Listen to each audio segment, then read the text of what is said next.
समय की बात है। बहुत दूर एक देश में दो सबसे अच्छे दोस्त रहते थे।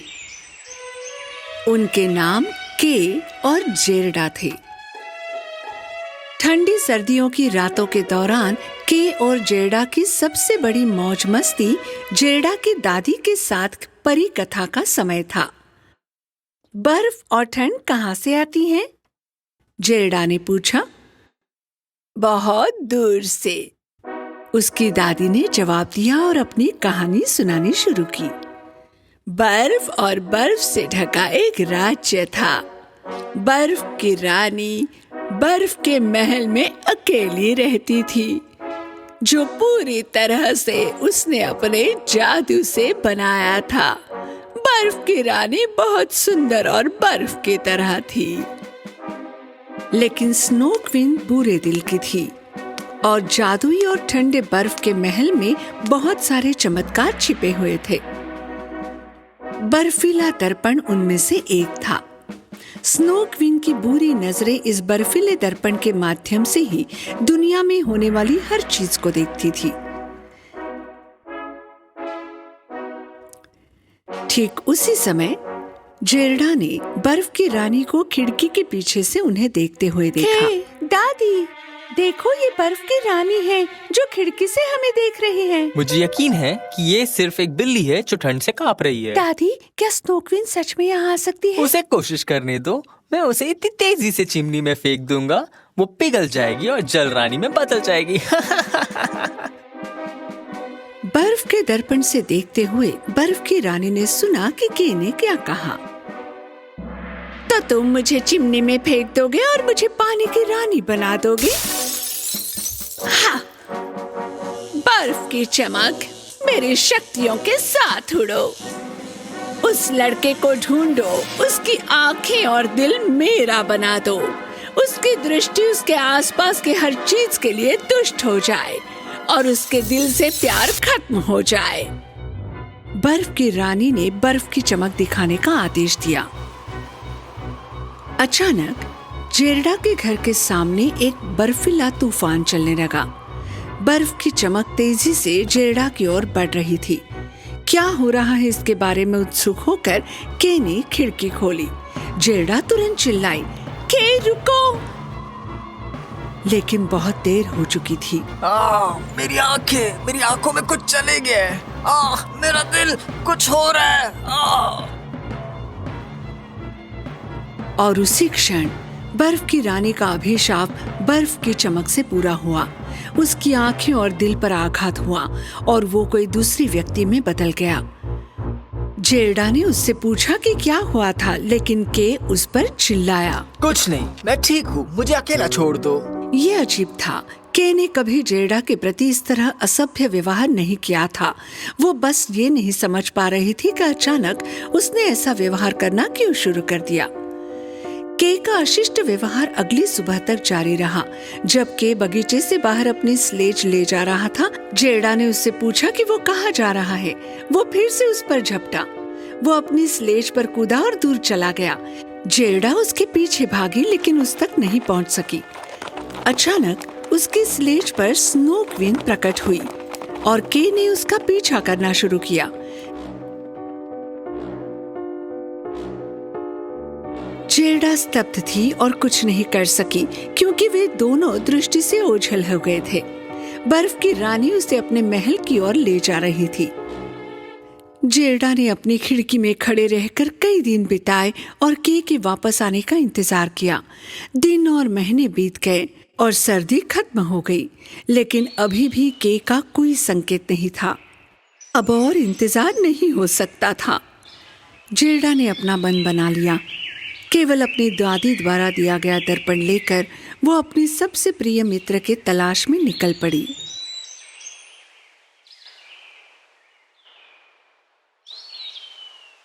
बहादुर जेरडा कई सड़कों से गुजरी और रास्ते में मिले हर किसी से पूछा कि क्या उन्होंने के को देखा है। अंततः एक नदी के तट पर पहुंची। उसने चारों ओर देखा और वहां कोई भी नजर नहीं आया जिसे वो के बारे में पूछ सके। उसने नदी से पूछा, लेकिन उसे उत्तर नहीं मिला।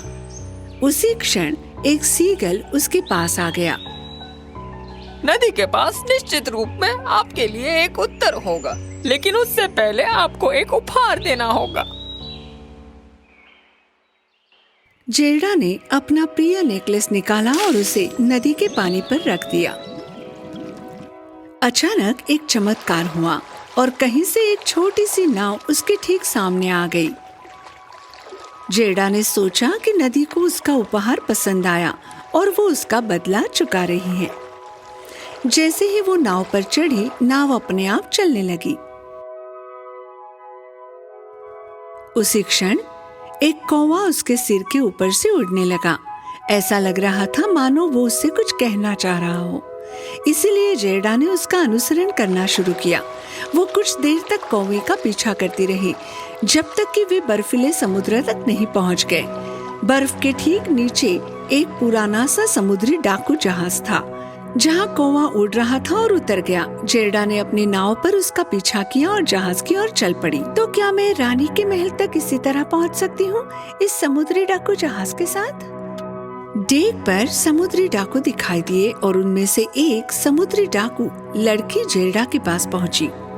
हम जहाँ भी जाएंगे वहाँ आ पाएंगे, और वो है कहीं नहीं। हाँ हाँ हाँ। ठीक उसी क्षण स्नो क्वीन के को उसके अतीत की हर चीज को भुलाने की कोशिश कर रही थी। वो कुछ हद तक सफल रही, लेकिन उसने जो भी किया, जेल्डा के की स्मृति से नहीं जा रही थी। जेल्डा, जेल्डा, जल्द ही तुम्हारा दिल बर्फ में बदल जाएगा और तुम्हें कुछ भी याद नहीं रहेगा। अपने मित्र के को स्नो क्वीन कैसल में बंदी बनाए जाने के बारे में पता चलने पर समुद्री डाकू लड़की ने जेल्डा से कहा कि बेहतर होगा कि वो उसके बारे में भूल जाए, क्योंकि उसे वहां से बाहर निकालने का कोई रास्ता नहीं था। मैं नहीं भूलूंगी, वो मेरा सबसे अच्छा दोस्त है, मुझे उसे ढूंढना है। समुद्री डाकू लड़की वास्तव में जेल्डा की दृढ़ता को समझ नहीं पाई। वास्तव में वो चाहती थी कि वो वहीं रहे और उसकी दोस्त बन जाए, लेकिन जेल्डा ने के को खोजने की ठान ली थी। मैं उसे बचाने के लिए जो भी करना होगा वो करूंगी। क्योंकि उसका कोई दोस्त नहीं था, समुद्री डाकू लड़की वास्तव में जेल्डा के रवैये की सराहना करती थी और उसने उसकी मदद करने का फैसला किया। अगले दिन सूर्योदय के समय समुद्री डाकू लड़की जेल्डा के लिए एक हिरन लेकर आई। ये पूरे स्नो किंगडम में सबसे तेज हिरन था और वो जेल्डा को रास्ता दिखाने वाला था। मुझसे वादा करो कि तुम उस बर्फीली चुड़ैल को ढूंढ निकालोगी और हमारे जहाज को भी बचाओगी। मैं वादा करती हूँ, मैं आपका एहसान वापस करूंगी, जेल्डा ने उत्तर दिया। हिरन पर सवार होकर जेल्डा अपने रास्ते निकल गई। सबसे पहले उसे ये पता लगाना था कि वो स्नो क्वीन को कैसे हरा सकती है। हिरन उसे दिखाने वाला था कि कैसे।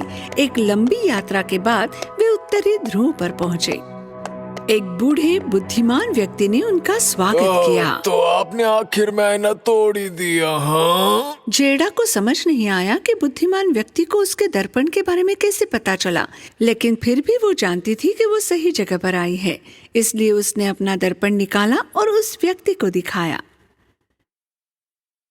तो क्या मैं इससे स्नो क्वीन को खत्म कर सकती हूँ? ये एक जादुई आईना है। ये सत्य के अलावा कुछ भी नहीं देखता है, चाहे वो कितना ही अंदर क्यों ना छिपा हो। क्योंकि सच्चे प्यार से अधिक मजबूत कुछ भी नहीं है। हम सभी में असली ताकत प्यार था। जेल्डा को बुद्धिमान व्यक्ति की बदौलत पता चला कि बर्फ की रानी कौन थी।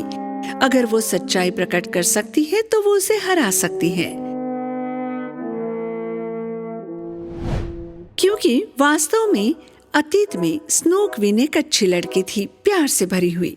वो जहाँ भी छूती थी फूल खिल जाते थे और उसकी मुस्कुराती आंखें सूरज से भी ज्यादा चमकती थी। वो एक अनोखी और खुश लड़की थी जिसका नाम लीला था। लेकिन हर कोई सोचता था कि वो एक छोटी सी चुड़ैल है और उसके साथ ना कोई खेलता ना बात करता। वो बिल्कुल अकेली रह गई। लीला अब एक खुश लड़की नहीं रही। उसे अपने आसपास की हर चीज, हर किसी के लिए नफरत होने लगी। एक दिन उसने एक इच्छा प्रकट की। हर कोई जो मेरे लिए मायने रखता है वो बर्फ में बदल जाएगा। और फिर उसने बर्फ से बना एक महल बनाया और उसमें सबसे बहुत दूर रहने लगी, बिल्कुल अकेली और बिना प्यार या खुशी के। जेड़ा बर्फ की रानी के महल पहुंची और अंदर दाखिल हुई। उसने एक कोने में के को बर्फ की मूर्ति बनाते हुए देखा। तुम यहाँ हो? मैंने तुम्हें ढूंढ लिया कि ये मैं हूँ जेड़ा। क्या तुम्हें मैं याद नहीं हूँ?